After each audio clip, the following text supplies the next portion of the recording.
안녕하세요. 저는 4살 아들을 키우고 있는 여자입니다. 저희 집의 가족 구성원은 평범한 집과는 달리 조금 특이한 편인데요. 어쩌다가 특이한 가족 구성이 되었는지 제 사연 한번 들어보실래요? 저는 아파트 관리사무소에서 회계 업무를 보는 일을 하고 있었어요. 제 일 중엔 회계 업무 말고도 중요한 다른 일이 있었는데요. 그건 바로 노인정 살림을 사는 일이었어요. 일을 하며 남는 시간엔 아파트에 마련된 노인정에 가서 청소를 돕는다거나 최소한의 구비 물품들을 체크해야 하는 일도 맡아서 하고 있었는데 그곳에서 친하게 지내는 분이 계셨습니다. 그분과 가깝게 지내다 보니 이런저런 이야기를 나누게 되었고 어느 날은 저에게 이런 말씀을 하시더라고요. 아가씨, 내가 아가씨가 아주 마음에 들어서 그러는데 지금 만나는 사람 없으면 내 아들 한번 만나볼래? 네? 아들 분이요? 그래, 우리 아들. 내가 아가씨가 너무 마음에 들어서 그래. 아무리 생각해도 남한테 주기엔 너무 아까워서 그러니까 한번 만나나 봐. 한번 만나보고 영 아니다 싶으면 다신 보지 않아도 되니까. 당시 남자친구가 없었던 저는 그냥 한번 만나나 보자 하는 마음에 남편을 만나게 되었어요. 그렇게 만난 남편은 생각보다 괜찮았고 시모의 응원을 받으며 연애를 시작하게 되었죠.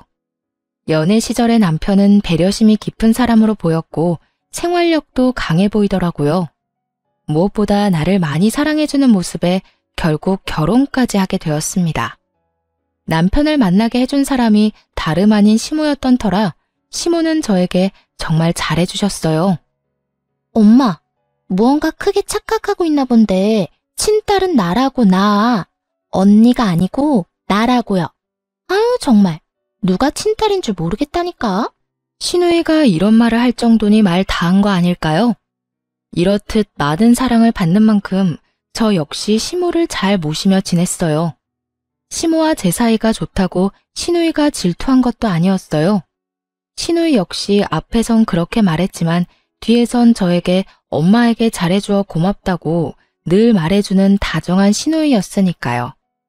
결혼을 하고 난 후에도 계속 일을 하고 있었기에 시모와 전 더욱 자주 긴 시간을 함께 보내곤 했습니다. 그래서 그런지 서로 간의 정이 더 깊어졌고요. 그러던 어느 날 남편이 갑작스럽게 회사를 그만뒀다며 저에게 사업 이야기를 꺼내기 시작하더군요. 여보, 사실 나 저번 주에 회사 그만뒀어. 뭐? 당신 오늘도 출근한다고 나갔었잖아. 출근도 안 하는 사람이 나가서 뭘 한 거야? 아니, 애초에 왜 상의 한마디도 없이 그런 큰 결정을 내린 거야? 그게 나 사실 사업하고 싶어. 언제까지 월급쟁이 할 수도 없는 노릇이고. 언젠가는 우리 아기도 낳아야 할 거고 그때 되면 돈도 더 많이 들 건데 그런 날이 오기 전에 얼른 시작해서 자리 잡고 싶어. 처음엔 많이 당황스러웠어요.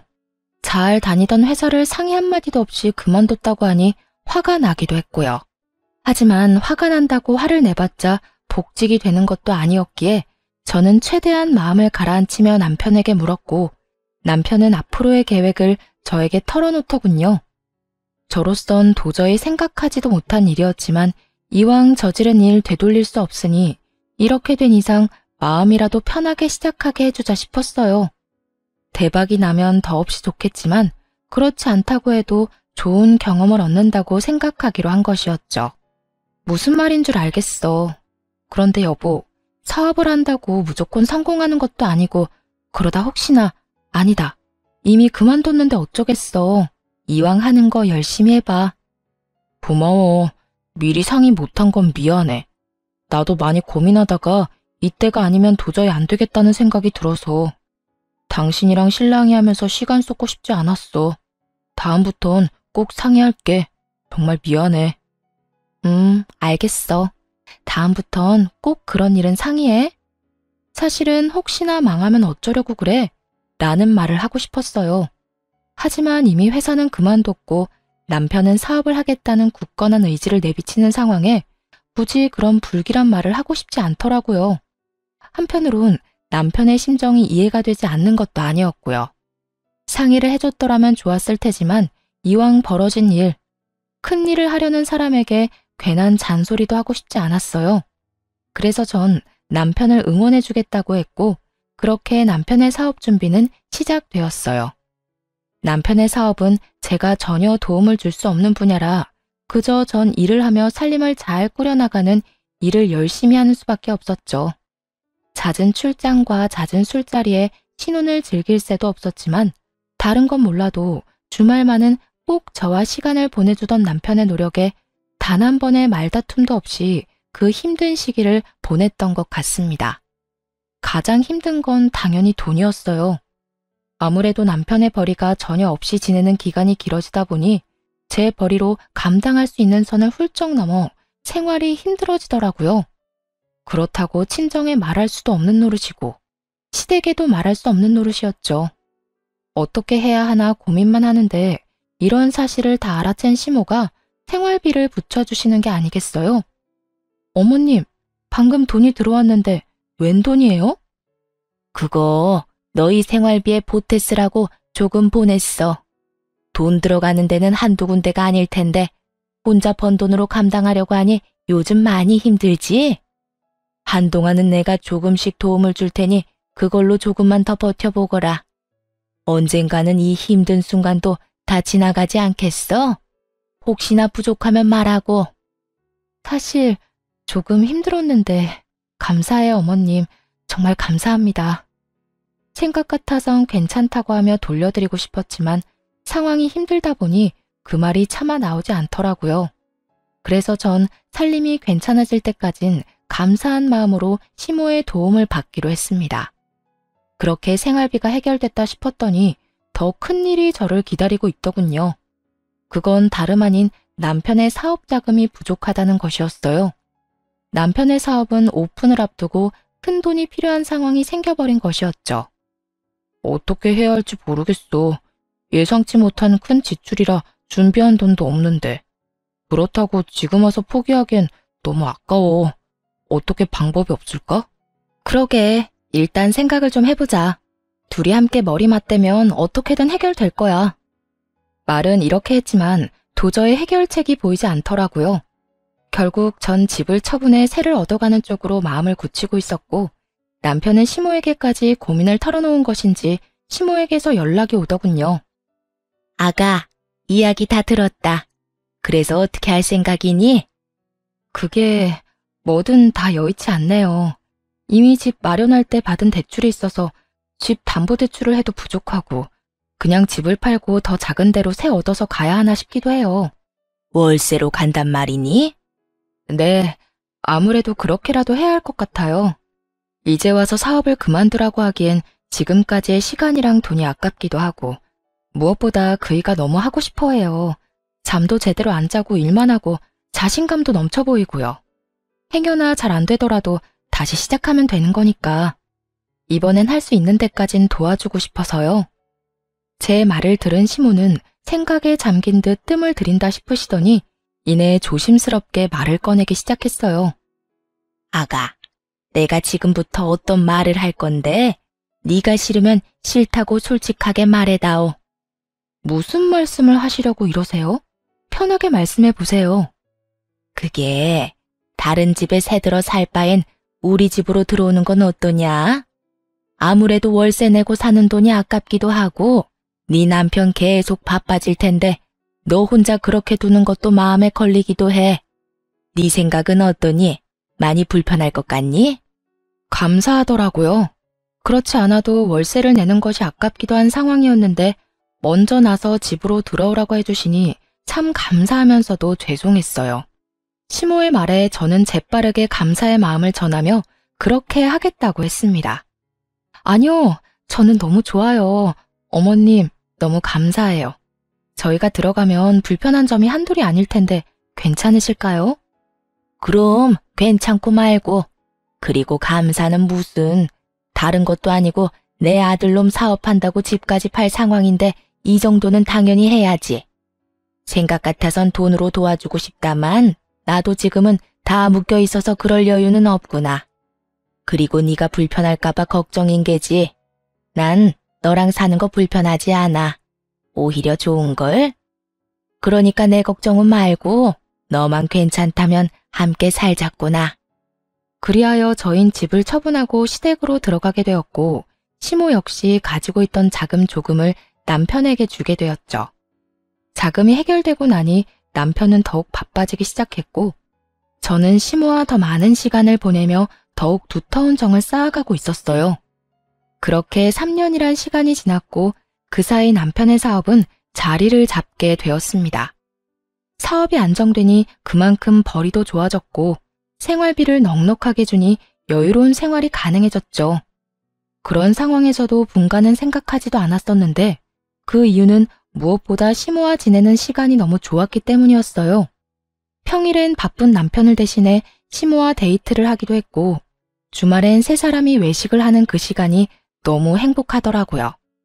그래서 전 분가는 생각지도 않고 지내게 되었고 행복하게 지내던 어느 날 임신 사실을 알게 되었습니다. 어머님, 저 임신했어요. 오늘 병원 다녀왔는데 6주 됐다고 하더라고요. 뭐? 그게 사실이야? 고생했다, 고생했어. 그래서 요즘 계속 피곤해 보였나 보다. 그런데 혼자 병원에 다녀온 게야? 같이 가자고 했어야지. 왜 혼자 간 거야? 혹시나 아니라고 하면 어머님 너무 실망하실까 봐요. 이럴 줄 알았으면 같이 갈 것 그랬나 봐요. 심장 소리 듣는데 남편보다 어머님 생각이 더 많이 나는 거 있죠? 어머, 심장 소리도 들었니? 다음엔 나도 꼭 데리고 가주렴. 아범은 알아? 네, 오는 길에 통화했어요. 오늘 일찍 들어온대요. 그래, 아주 축하할 일이야. 다시 한번 고생했어, 우리 며느리. 제 임신 소식에 저보다 더 기뻐하는 시모를 보며 제가 다른 건 몰라도 정말 시집 하나는 잘 왔구나 하는 생각마저 들더라고요. 그렇게 저는 더욱 단란한 시간들을 보내게 되었어요. 하지만 어느 가정이나 조금씩의 문제는 다 있듯이 저희 가정에도 조금의 문제는 있었습니다. 그건 다름 아닌 남편이었는데요. 사업이 잘 풀려 여유로운 금전적인 생활과는 달리 남편은 계속 바빴고 그나마 주말엔 무조건 가족과 시간을 보내주던 남편은 어느 순간부터 그 시간마저도 가정에 양보하지 않더라고요. 사업이 잘 되면 잘 될수록 남편은 주말조차도 일을 한다며 집을 비우는 일이 허다했으니까요. 전 그때까지도 남편이 허튼 짓을 한다고 생각은 전혀 하지 못한 상태였어요. 심지어 제가 임신까지 했으니 그런 쪽으론 전혀 생각지도 못하고 그저 남편을 믿고 아기를 잘 지키는 일에 온 신경을 쏟고 있던 때였어요.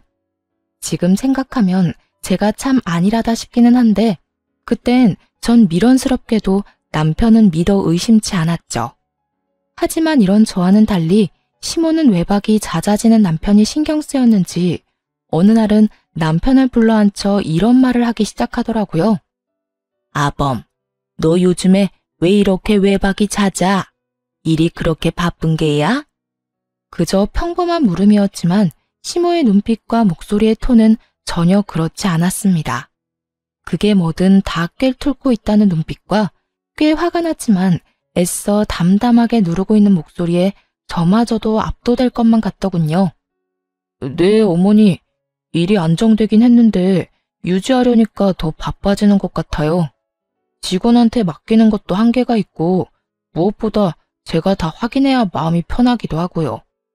남편은 재빨리 자신의 입장을 설명하며 이때껏 가정의 소홀한 이유를 설명했지만 그것으로 시모의 언짢음은 풀릴 기미가 보이지 않았어요. 아무리 그렇다고 한들 잠은 집에 와서 자거라. 몸 상하는 것도 걱정이지만 네 아내 생각도 걱정이야. 신혼 때부터 지금까지 사업한다는 이유로 가정에 너무 소홀하지 않니? 돈 잘 벌어다 주는 게 다가 아니다. 집에서 가족들하고 시간을 보내야 할 것 아니니?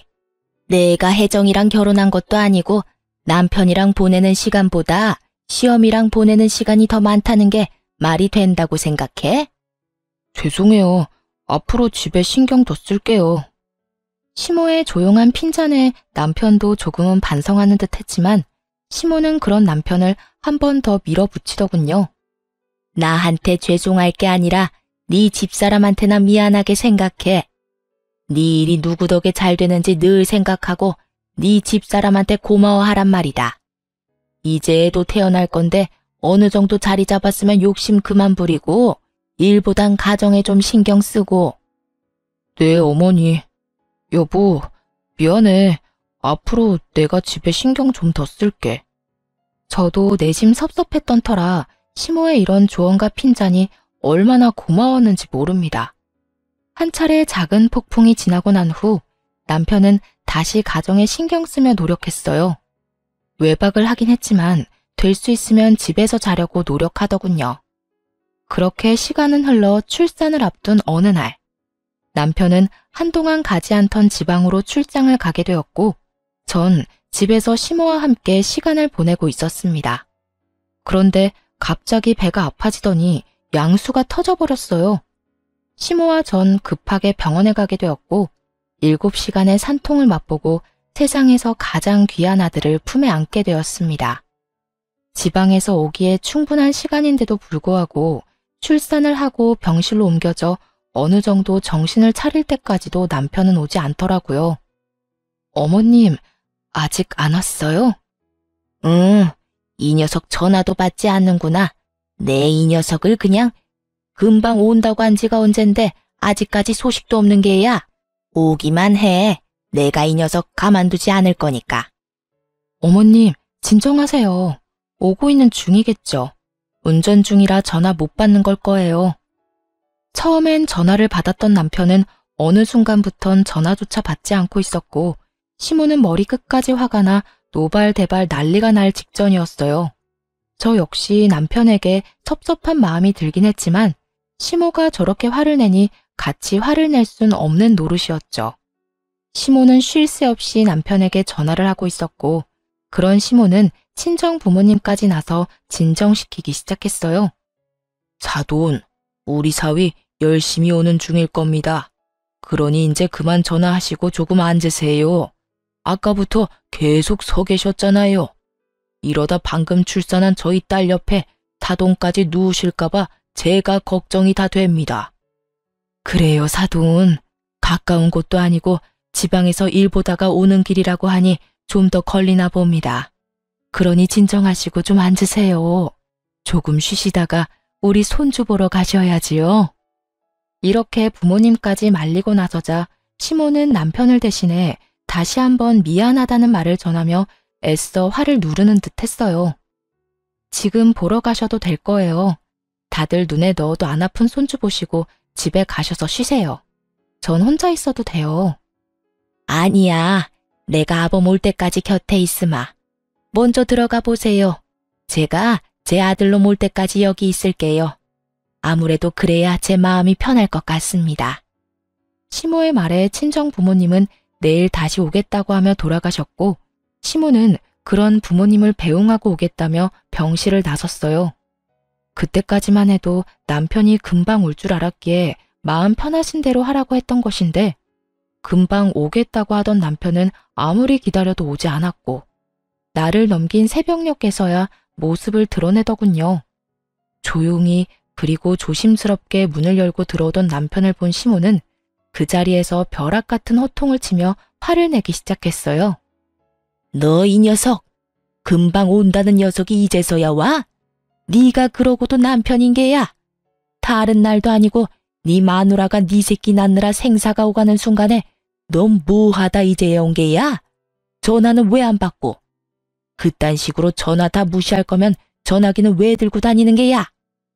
시모의 호통에 남편은 고개를 푹 숙이더니 변명을 해대기 시작하더군요. 그게 전화 받고 급하게 오는 길에 졸음운전을 했어요. 그동안 피로가 쌓이긴 했는지 마음은 급해 죽겠는데 그 와중에 살짝 존 모양이더라고요. 전 그냥 눈만 감았다 떴는데 앞에 화물차가 서 있는 걸 보고 이대로는 안 되겠다 싶어서 쉼터에서 잠시 눈만 붙이고 출발한다는 게 이렇게 늦었어요. 죄송해요. 미안해 여보. 내가 참 너무 미안하다. 그간 남편이 얼마나 치열하게 살아왔는지 누구보다 더 잘 알던 터라 시모와 저는 그런 남편에게 더는 아무 말도 할 수가 없더라고요. 화가 나지도 않았고요.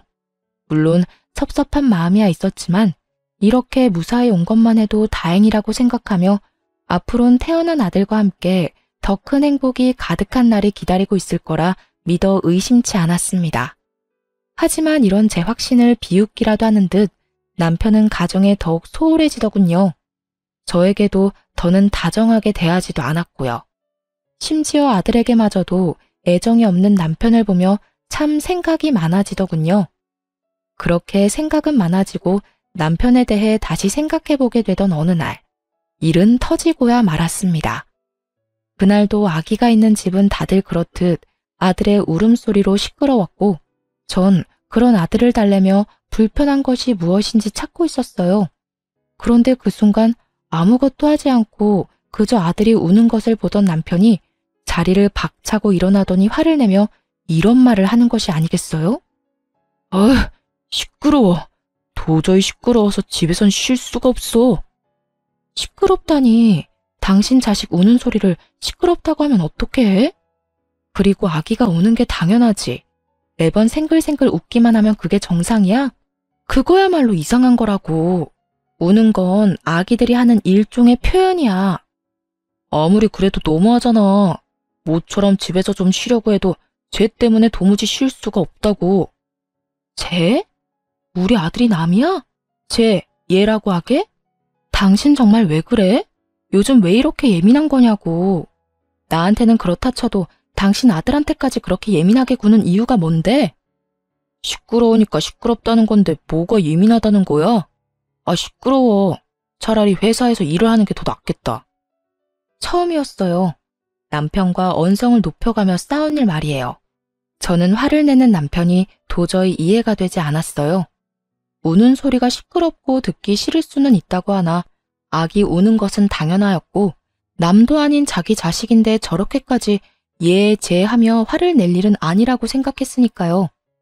여기까지만 해도 이해가 되지 않는데 남편은 기어코 짐까지 싸 회사에서 지낸다며 집을 나가버리더군요. 그런 남편을 시모가 붙잡아 이야기를 나누어 보려고 했지만 시모의 말도 무시한 채 그대로 집을 나가버리더군요. 너 지금 이게 뭐 하는 짓이야? 승준이가 남의 새끼야? 어떻게 네 새끼한테 그딴 식으로 굴 수 있단 말이야? 그리고 네 마누라한테는 어떻고? 네가 이렇게까지 잘된 게 누구 덕인데? 제가 잘된 건 제가 죽을 만큼 노력했기 때문이에요. 그 누구의 덕도 아닌 다 제가 노력한 만큼 잘된 거라고요. 그러니까 어머니도 그만 좀 하세요. 저도 좀 쉬고 싶다고요. 평소 시모의 말이라면 끔뻑 죽던 남편이었는데 시모에게 고함을 치며 화를 내더군요. 그런 남편의 모습에 시모도 많이 놀란 듯 남편을 잡은 손을 힘없이 떨궈버리더라고요. 그렇게 집을 나가버린 남편은 3일째 집으로 돌아오지 않고 있었고 시모는 도저히 안 되겠다 싶으셨는지 저에게 남편의 회사로 가보자고 하더군요. 저 역시 가만히 손 놓고 있을 문제는 아니라고 생각했던 터라 아들을 친정에 맡기고 함께 회사로 가게 되었죠. 남편의 회사로 찾아가니 남편이 자리에 없어 직원에게 물어보니 아마 회사 근처 고급 일식당에 있을 거라고 하더군요. 식사 시간이 아닐 때라 조금 의아하긴 했지만 저와 시모는 일단 식당으로 가게 되었죠. 혹시나 거래처 사람을 만나 중요한 이야기를 나누고 있으면 어떻게 하지? 하는 우려와 함께 말이죠. 하지만 이런 저의 우려와는 달리 룸에서 나오는 남편의 곁엔 젊은 여자가 자리하고 있더군요. 남편은 다른 여성과 어깨를 두르고 있었고 그 여성은 남편의 품에 기대며 치맛자락을 정리하면서 룸에서 나오고 있었습니다. 더 충격적인 건 상간녀의 정체였습니다. 사업이 자리를 잡고 바빠질 시기에 제가 면접을 직접 봐서 뽑았던 30대도 되지 않은 격리 겸 비서였기 때문이었죠. 제 손으로 남편의 상간녀가 될 사람을 회사에 넣었다니 충격이 클 수밖에 없었죠. 오빠, 이제 회사 들어가야 하는 거야? 나 좀 피곤한데 그냥 쉬면 안 되나? 안 되긴 왜 안 돼. 피곤하면 쉬어야지. 집에 데려다 줄 테니까 집에서 좀 쉬고 있어. 급한 일만 마무리하고 갈 테니까. 정말? 그래주면 나야 고맙지. 별것이 다 고맙다. 이런 걸로 고마워하지 마. 앞으론 이 모든 게 당연해질 테니까 지금부터 적응하라고. 우리 오빠 최고야. 얼른 이혼하고 내 남자 됐으면 좋겠다. 언뜻 들리는 두 사람의 대화로 남편의 외도가 확실해지는 순간 저는 믿을 수 없는 현실에 그 자리에서 굳어버렸고 시모는 그대로 남편에게 다가가 아무 말도 없이 남편의 얼굴을 향해 손을 올렸습니다. 남편은 많이 당황한 듯 아무 말도 못하고 맞은 볼만 어루만지고 있었고 상황 파악이 되지 않은 상간녀가 시모를 밀치며 화를 내더군요. 할머니, 미쳤어요? 누군데 감히 우리 오빠 뺨을 때리는 거예요? 이 할머니 미쳤나 봐. 오빠, 괜찮아? 상간녀의 행동에 시모는 바닥에 고꾸라져 버렸고 그 모습을 본 저는 그대로 상간녀에게 달려가 상간녀를 있는 힘껏 밀어버리고 시모를 일으켰어요.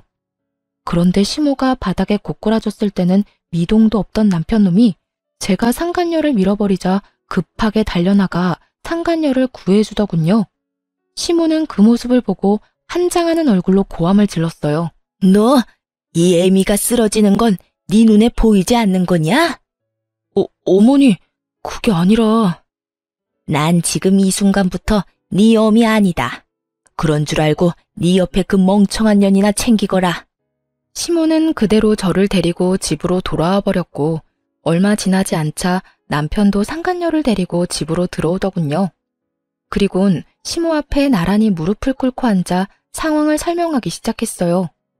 이런 와중에도 저에겐 미안한 기색 하나 없이 저를 아예 없는 사람 취급하는 남편을 보며 정말 오만 정이 다 떨어지더군요. 어머니, 저 이 여자랑 살고 싶습니다. 더는 집사람이랑 사는 것도 싫고 사랑하지도 않아요. 사랑하지도 않는 사람이랑 계속 살아서 뭐 하겠어요? 서로 상처만 될 뿐이지. 그러니까 저 이 사람이랑 살게 해주세요.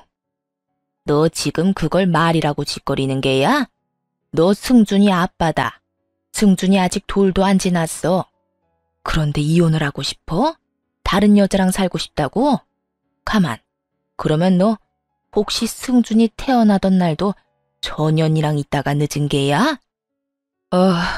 네, 맞아요. 제 핏줄이 태어나는 순간보다 이 여자랑 있는 순간이 더 소중하고 좋아서 같이 있다 보니 늦었어요. 사실은 가고 싶지도 않았다고요. 실수로 아차하는 순간에 가진 악이 무슨 애정이 있겠어요? 저요, 승준이 가지고 싶지도 않았다고요. 어머니는 어떨지 몰라도 저한텐 승준이는요, 제 이혼의 발목을 잡은 짐덩어리일 뿐이에요. 설마 했는데 그 설마가 사람을 잡더라고요. 제 아들을 짐덩이라 하는 남편놈은 제가 출산을 하는 그 순간에도 상간녀와 함께 지방이 아닌 서울에 있었고 연락을 받고도 상간녀와 함께 더러운 시간을 보내느라 오지 않았던 것이었어요. 그때부터, 아니 그 전부터 이미 남편은 저와 아들이 아닌 상간녀에게 온 마음이 떠난 후였던 것이었죠. 제 핏줄을 짐덩어리라고 칭하는 남편을 보며 시모는 분노에 담은 큰 웃음을 터뜨렸고 남편은 아랑곳하지 않고 단호하게 저와의 이혼을 말하기 시작했어요. 짐덩어리? 그게 네 진심인 거야? 정녕 네 아들을, 세상에서 하나뿐인 네 아들을 짐덩이라고 생각하는 거냐고 묻고 있어. 네, 어머니. 저한텐 하나뿐인 아들도 그저 짐덩이일 뿐이에요. 그만큼 이 여자 사랑한다고요. 그러니까 어머니도 집사람이랑 승준이한테 정 그만 주시고 이 여자 좀 받아주세요. 남편은 흔들림 없는 눈빛으로 시모를 바라보고 있었고 시모 역시 남편을 냉정하게 바라보고 있더군요. 그런 두 사람의 모습을 보던 상간녀는 감히 본인이 끼어도 되는 자리라 생각했는지 시모에게 애원을 하기 시작했고요. 어머님, 아까는 죄송했어요. 오빠 어머니인 줄 모르고 왜 이상한 사람이 와서 행패를 부린다고 생각했어요. 어디 다치신 곳은 없으시죠? 상간녀의 물음에 시모는 대답 대신 매서운 눈빛으로 노려봤고 상간녀는 시모의 눈을 피하지도 않고 말을 이어나가더군요. 저 마냥 예쁘게 보이지 않는다는 거 잘 알아요. 그런데 저 진짜 오빠 사랑하거든요. 그러니까 저 좀 받아주시면 안 될까요? 제가 어머니 정말 잘 모시고 아기도 빨리 가져서 손주 빨리 안겨드릴게요. 저 가정교육도 잘 받아서 음식도 잘하고요. 내조도 저 여자보다 잘할 자신 있어요. 참나, 가정교육을 잘 받았다는 년이 남의 남편이랑 이딴 짓을 저질러? 도대체 어떤 가정교육을 받으면 외도나 저지르면서 조강지쳐 쫓아낼 생각을 한다니 말이야? 어머님, 그 점은 저도 유감이긴 한데, 그래도 너무 사랑하는 거 어떻게 하겠어요. 자식 이기는 부모 없다고 어머님이 이해해주세요. 제가 잘할게요. 그 입 다물지 못해? 누가 네 어머님이야? 네가 여기서 말할 처지나 된다고 생각하고 말을 하는 게야? 이 자리가 어떤 자리인 줄 알고 감히 말을 섞으려 들어? 시모의 호통에 상간녀는 고개를 숙이며 입을 다물었고 시모는 거친 숨을 내쉬더니 저에게 물어왔습니다. 아가, 아니, 혜정아, 네 생각은 어떻니? 앞으로 어떻게 했으면 좋겠어? 전 이혼하려고요. 서로 저렇게 죽고 못 사는 사이라고 하는데 이혼하는 게 맞는 것 같아요. 승준이가 마음에 걸리기도 하지만 승준이를 짐덩어리라고 하는 사람을 계속 제 아들 아빠로 살게 하는 건 저 역시 소름 끼치게 싫어서요. 전 이미 정이 떨어질 대로 떨어진 상태였고 무엇보다 제 아들을 저딴 식으로 취급하는 남자와 더는 한 집에서 같은 공기를 쉰다는 것 자체가 구역질이 나는 지경이었습니다. 그래서 저 역시 이혼을 하겠다고 단호하게 말했고 제 말에 시모는 다 맞는다는 듯 고개를 끄덕이더군요.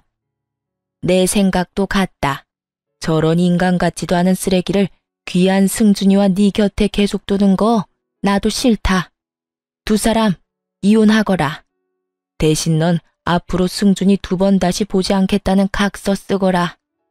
아들에게 손톱만큼도 애정이 없던 남편은 시모의 말이 떨어지자마자 이게 웬 떡이냐는 표정으로 웃으며 각서를 쓰더군요.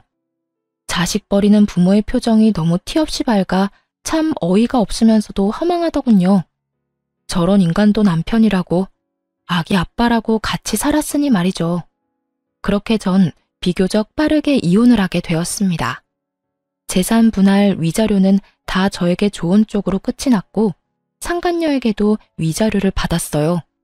그것 역시 전 남편의 지갑에서 나온 돈이었겠지만요. 여러모로 저에게 유리한 이혼이었는데 이혼을 하고 나니 저에겐 더 큰 재산이 기다리고 있더라고요. 이거 바꿔라. 이건 그놈 사업 시작할 때 집 팔아 투자한 돈이랑 내가 투자한 돈 넣은 통장이고 이건 내 재산 관리하는 분 명함이다. 알고 보니 시모는 저희가 집을 팔아 합가를 할 당시 저도 모르게 전 남편에게 각서를 쓰게 했다고 하더군요.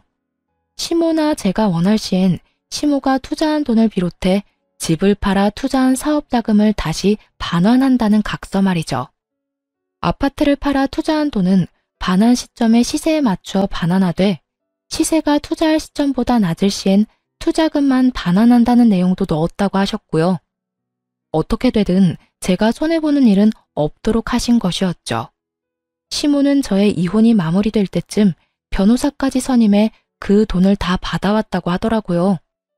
어머님, 돈은 알겠는데 명함은 왜 주시는 거예요? 내 남은 재산 다 너한테 넘기려고 한다. 내가 하려고 하니 너무 복잡하기도 하고 네가 나서서 작성해야 하는 서류도 많다고 하니 네가 직접 만나서 정리 좀 해. 아무래도 늙은 나보다 젊은 네가 나서면 더 빨리 일 처리가 되지 않겠어? 통장에 찍힌 금액만 해도 놀라운데 시모의 재산까지 준다고 하니 멍하더라고요. 단 한 번도 생각해 본 적 없는 금액이었으니까요. 전 가까스로 정신을 차리고 시모에게 언제부터 이런 계획을 세운 것인지 물어봤어요. 어머님, 언제 이런 걸 다 준비하셨어요? 진작 다 이렇게 하려고 했던 거였어. 투자금 회수는 그놈이 그딴 짓을 저질러서 다 뺏어온 거였지만 내 재산은 너하고 우리 딸한테 주려고 했었어. 그 시기를 앞당긴 것뿐이었지. 내가 늘 말했지? 너도 내 딸이라고. 내 딸이 돌도 안 된 아들을 혼자 데리고 살아야 하는데 이 정도도 부족하단다. 아무리 그렇다고 한들 너무 가분한 금액이란 생각이 들더라고요. 받은 위자료도 있고 재산 분할도 잘 받았던 터라 더는 시모에게 손을 벌리고 싶지도 않았고요. 어머님, 아무리 그래도 이건 너무 많아요. 전 아파트 처분한 돈 중에 제 몫만 나눠받아도 충분해요. 나머진 어머님 노후자금 하세요.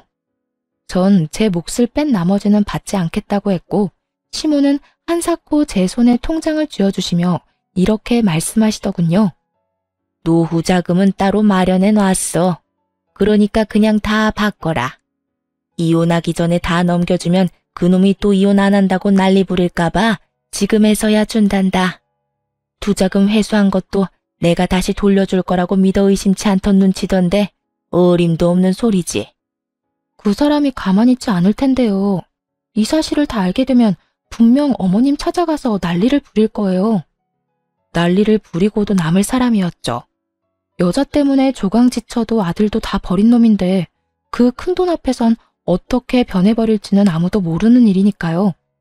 시모는 이런 제 우려는 걱정도 하지 말라는 듯 살짝 미소를 지으며 저에게 이렇게 말했습니다.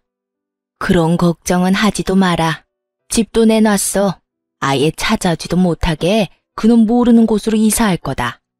그러니 너도 다신 찾아오지도 못하게 멀리 이사하거라. 그리고 그 돈은 꼭 받아. 내가 훗날 필요하면 말할 테니 그때나 용돈이나 좀 주려무나. 내가 가지고 있으면 다 그놈 몫이 될 건데 나는 그 꼴 못 본다. 알겠지? 그래도 어머님, 너무 많아요. 살아봐라. 이 돈이 많은지 내 재산이 많은지. 사람 앞일 모르는 거라고 언제 어디서 큰 돈이 필요할 줄 누가 알겠어. 그러니 살 날 많이 남은 넌 잔말 말고 받아. 이렇게까지 하는데 어쩔 도리가 없더라고요. 잘 가지고 있다 훗날 필요하실 때 다시 돌려드리면 되겠다 하는 생각이 들기도 했고요. 어찌되었든 전 시모와 연을 끊지 않고 가깝게 지낼 계획이었거든요. 결국 전 돈을 비롯해 나머지 재산도 정리해 넘겨받게 되었습니다.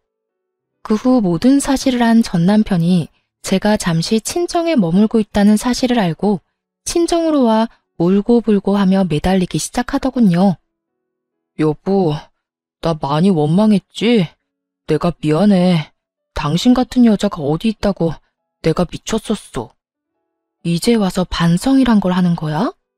내 마음에 대못이란 대못은 다 박아놓고선 이제 와서 뭐? 미안? 미쳤었다고? 대단하다 대단해. 고작 그런 말로 내 마음이 풀릴 거라고 생각하는 거야?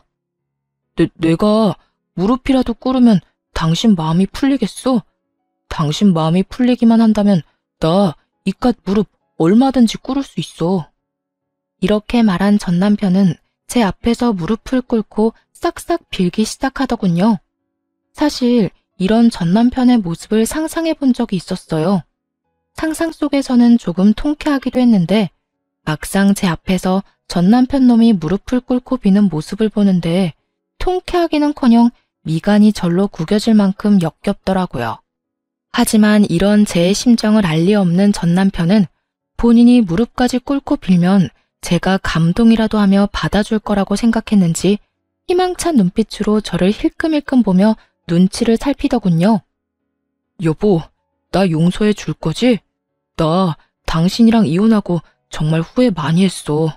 그래서 바로 그 여자랑 헤어졌고 말이야. 정말이야. 회사에서도 진작 내보냈어. 못 믿겠으면 회사에 전화해서 물어봐도 되고 그래도 믿었지 않으면 그 여자한테 연락해서 물어봐도 돼. 그러니까 나 한 번만 용서해주라. 아, 그래? 정말 헤어졌단 말이야? 그것도 나랑 이혼하고 바로? 그럼 나 정말 당신하고 이혼하고 바로 헤어졌다니까. 웃기지도 않더라고요. 당장 전날만 해도 상간녀와 함께 시모에게 찾아가 정말 재산을 전처에게 준 것이 맞는지 몇 번이나 확인하고 한 것을 다 전해 들었는데 눈 하나 깜짝하지 않고 거짓말을 하고 있으니 말이에요. 있잖아. 나 아직 어머님이랑 연락하고 지내. 어제도 통화했고 오늘도 통화했어. 제 말에 전 남편은 크게 당황한 듯 목까지 빨개진다 싶더니 말을 더듬기 시작하더군요. 그래? 그래. 그러니까 내가 하고 싶은 말은 네가 어제 그년이랑 어머님 찾아가서 정말로 나한테 재산 다 넘긴 거 맞냐고 몇 번이고 묻고 간 거 아니까 나한테 와서 이딴 연기해도 소용없다는 거야. 여보, 다 거짓말은 아니었어. 나 당신이랑 헤어지고 후회 많이 했다는 건 진심이었어. 그렇겠지. 내가 그 많은 재산을 받았으니 후회는 했겠지. 다 네 몫이 되었어야 할 어머님 재산이 애먼 나한테 왔는데 누가 후회를 안 할 수가 있겠어? 나라고 해도 땅을 치고 후회할 것 같은데. 네 맘 다 알겠고 잘 들었으니까 더 험한 꼴 당하기 전에 얼른 꺼져라. 난 경고했다. 전 남편은 제 경고가 우습게 들렸는지 미동도 없이 손이 발이 되게 빌기 시작하더군요. 잘못했다, 너 없이 절대로 못 산다, 우리에겐 자식이 있지 않냐 등등 되지도 않는 말들을 짓거려대면서요. 경고도 했겠다. 더는 그런 전 남편의 꼴을 보기도 싫었던 저는 아들의 똥기저귀를 찾아와 전 남편의 얼굴에 던져버리고 집 밖으로 쫓아내버렸어요. 에이, 이게 뭐야? 이거 똥이잖아. 너 미쳤어? 미친 건 너겠지. 여기가 어디라고 찾아와서 되지도 않는 눈물바람이야. 다신 찾아오지 마. 또 찾아오면 똥기저귀로 끝나진 않을 거니까. 알아들었으면 당장 꺼져. 계속 난동 피우면 경찰 부를 거야.